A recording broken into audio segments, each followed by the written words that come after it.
Eu sou o Otávio Teixeira Oliveira. Eu sou o Vitor Nunes Simas. Nós somos alunos do Colégio João Paulo I, JP Sul, de Porto Alegre. Estamos realizando o trabalho intitulado de desenvolvimento de um dispositivo para detecção de adulteração na gasolina por meio da aferição do teor de etanol via medição capacitiva.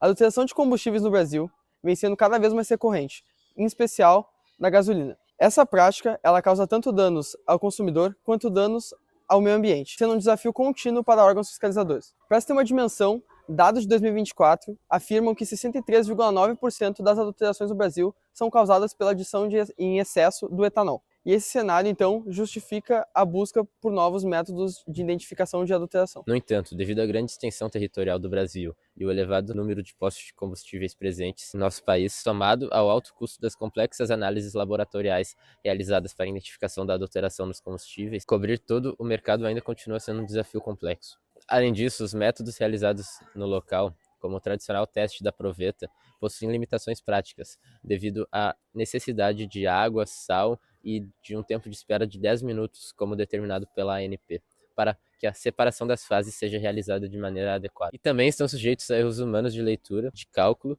e necessitam de correções manuais baseadas na temperatura.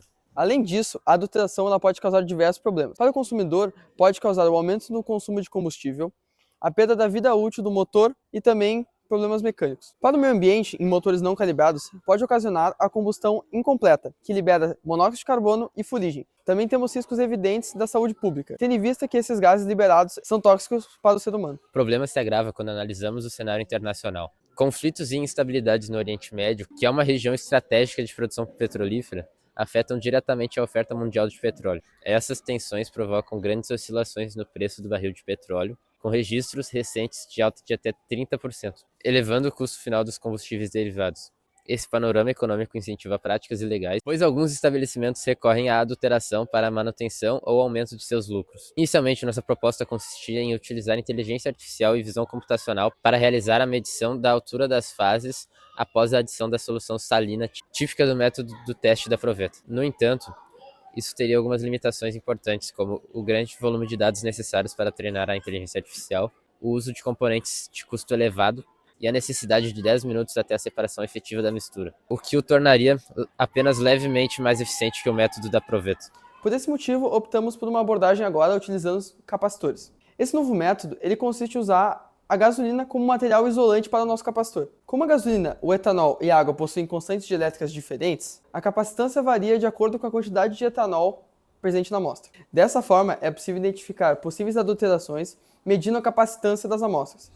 O objetivo geral dessa pesquisa é desenvolver um equipamento eficaz e economicamente acessível, capaz de determinar o teor de etanol da gasolina através da aferição da capacitância da amostra. Para atingir essa meta, traçamos os seguintes objetivos específicos. O primeiro deles é a construção de um capacitor com 2 tubos de aço inoxidável e espaçadores de material não reagente à gasolina.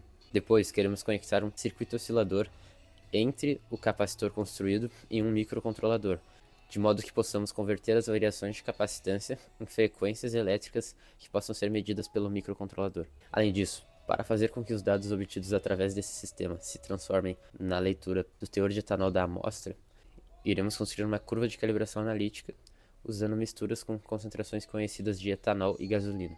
Como a temperatura da amostra não é uniforme, para garantir a precisão dos dados em qualquer cenário, iremos também incluir um sensor de temperatura para que a correção dos dados seja possível em razão da capacitância sofrer influência direta da temperatura. E o mais importante, iremos programar um código que consiga realizar tudo isso e que vai ser inserido no nosso microcontrolador. Para manter o projeto economicamente viável, almejamos conseguir a finalização de um protótipo com custo inferior a R$300, de maneira a mantê-lo acessível a todos. A metodologia adotada ela tem seus princípios com base na química analítica, na física e na eletrônica. O hardware do protótipo é estruturado com um microcontrolador, 2 tubos de ácido inoxidável que vão formar o nosso capacitor, um circuito oscilador, uma bateria de alimentação, um display LCD junto com um sensor de temperatura. Na prática, o funcionamento é assim: introduzimos o combustível no capacitor, a constante dielétrica do líquido que vai ficar entre os tubos vai alterar a capacitância e assim o circuito oscilador vai mudar a frequência emitida, que vai ser lida pelo microcontrolador e, junto disso, vai ser realizada a coleta da temperatura. Com esses dados em mãos, nosso código vai comparar a curva de calibração previamente construída, retornando um valor de teor de etanol que vai ser corrigido com as informações de temperatura, de maneira bem mais rápida do que quando comparado ao teste da proveta tradicional. Por realizar todo o processamento localmente, não há latência da conexão de rede e é ideal para utilizar em qualquer parte do território. O resultado final é exibido na tela LCD, indicando se há adulteração no combustível. Tendo em vista que o projeto ele se encontra em desenvolvimento, ainda não possuímos dados experimentais concretos, visto que a etapa de construção do protótipo ainda está em andamento. Dessa forma, espera-se que ao final do desenvolvimento do projeto, seja possível obter de forma confiável o teor de etanol com a margem de erro em torno de 1,5 pontos percentuais. Recapitulando, nós mudamos nossa estratégia no meio do caminho, deixamos a inteligência artificial de lado e a gente focou nos sensores capacitivos, o que tornou nosso projeto muito mais prático e viável. Agora, o nosso foco é terminar de desenvolver o dispositivo, calibrando com amostras reais de gasolina. A grande aplicação prática disso tudo no final será a construção de uma ferramenta simples que possa ser usada por qualquer pessoa, mesmo sem conhecimento técnico, e também por fiscais, permitindo a identificação de fraudes na hora. Todo esse processo vai ser o que vai servir de base para a gente apresentar um protótipo funcional, do jeito que a gente pensou na etapa presencial da FEBIC. Deixamos nosso agradecimento ao Colégio JP Sul por todo o suporte durante a pesquisa, na compra de materiais, na orientação e pela concessão de espaços e tempo para a realização do projeto. Também gostaríamos de agradecer pelo suporte dos nossos orientadores, que nos apoiaram em todas as etapas do processo. Muito obrigado pela atenção.